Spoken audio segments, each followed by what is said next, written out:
Well, good day to you, Stovies. This is Doc Mark here, and Sweet Bride's not with me today, so you're going to have to put up with not hearing her or seeing her. Unfortunately, you just got me, and I'm going to run the camera.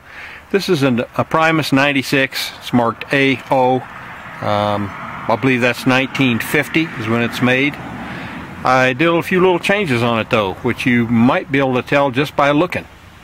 I will show you here. Only the thing is, I already tested this, so I know that it actually works, but I wanted to share it with you guys so you could see what I did. I put a burner on it with a special riser made by Exeter Yak quite a few years ago and sent to me, and I rebuilt that burner. The burner is for an Optimus 00, which is a full 1 pint kerosene stove. This is a half pint stove or thereabouts. So the burner I got from CWO Lance, the fuel tank. The burner I picked up somewhere along the way, and the heat-proof washers that I used to rebuild the burner I got from Carafile over in Scotland, and he does an outstanding job on them.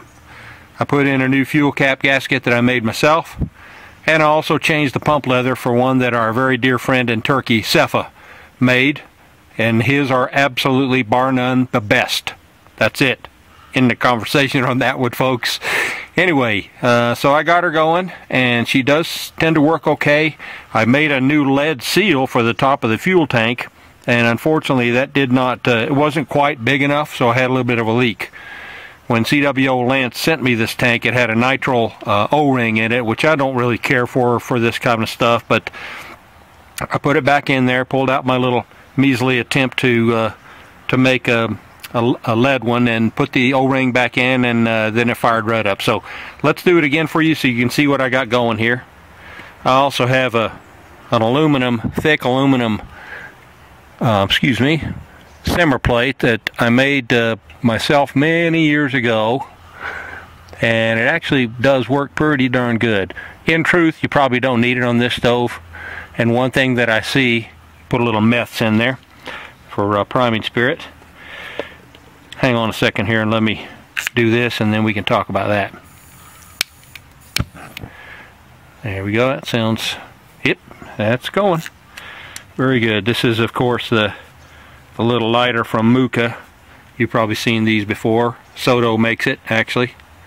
And it extends like that. I kind of like it. I have another one, but this one works quite well, too. So here I am using it today.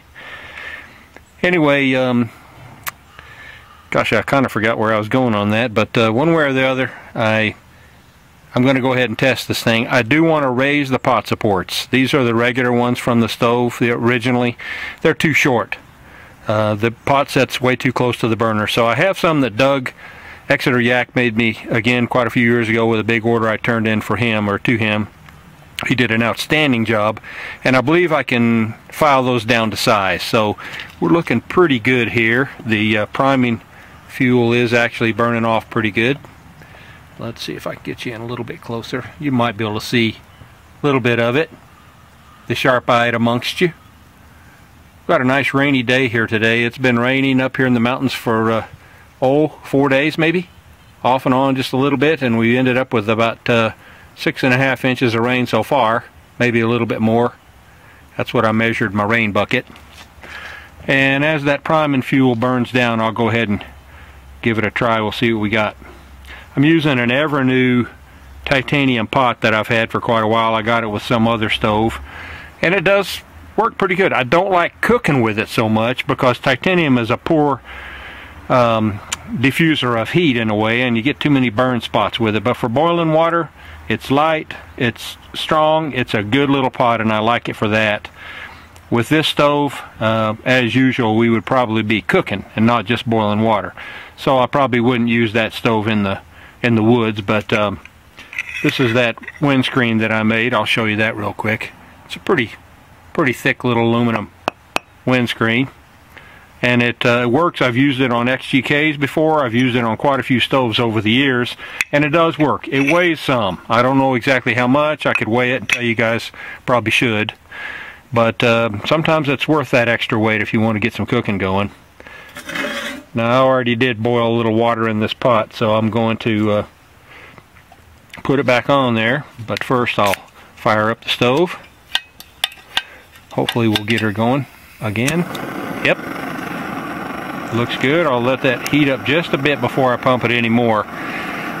Coming too soon, you cause problems for yourself, especially with that extra beefy burner compared to what it's used to. As those of you who know the 96 know that it's used to a lipstick type burner, and this is a totally different animal from that.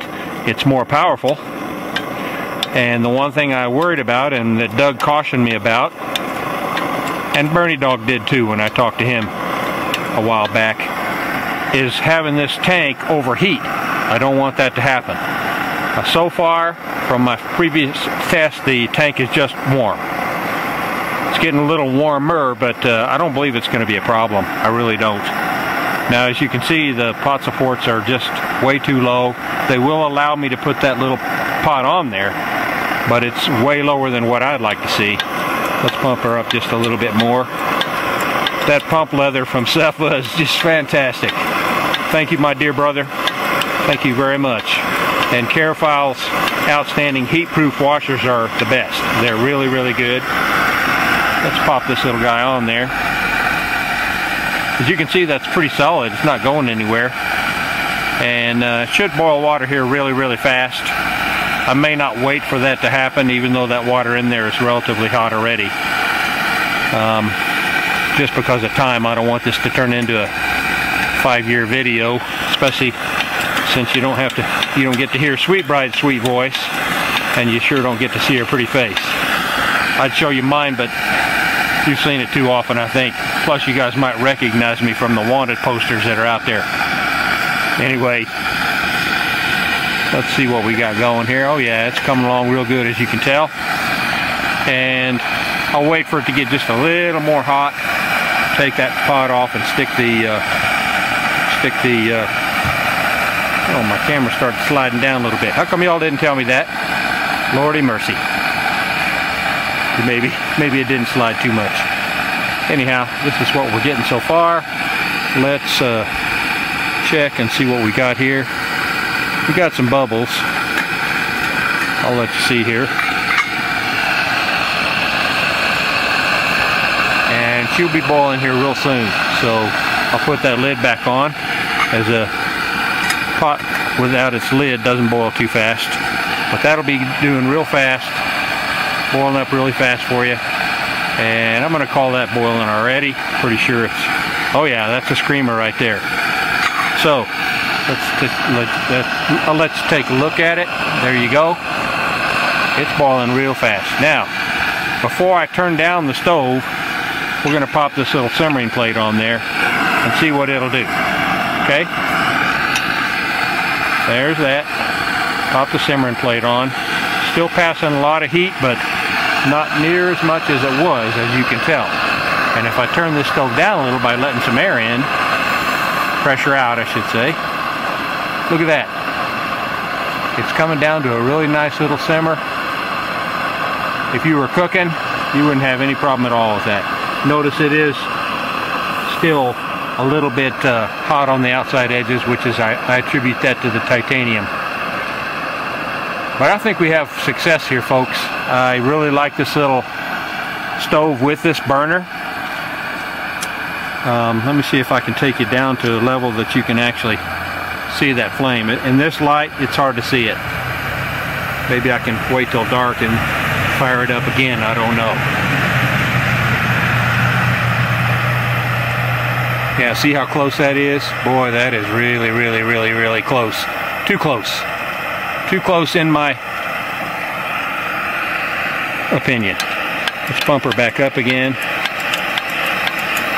And still doing pretty good with that simmering plate compared to how it would be without it. Take that water off. Now here's a little trick. Watch old Doc burn his fingers off here doing this. Woo! That would not be fun. Get you over there. Pump her up just a little more. Don't touch that, Doc. Ooh. My mama never said I was the sharpest knife in the drawer, but I surely don't want to burn myself.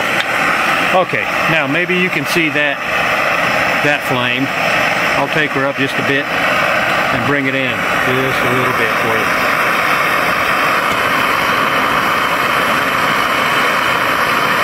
Not too bad. Here, hold on a second. Need my second hand for this. That shows you a little bit about what we got. I don't know that it'll stay in focus if I try to move closer. That's close enough, I think. You can see it's a pretty powerful flame. Very powerful. And I'm happy. I think this is good. I do want to punch out a lead fuel tank seal, and I'll do that because I don't trust that nitro O-ring in there very much. I really don't. But hey, a fantastic day doing stoves. Old Doc says I give it the thumbs up, even though my thumb's kind of dirty there, isn't it? Alright, outstanding. Thank you so much for watching. I appreciate it. And we'll talk to you all later. Bye-bye.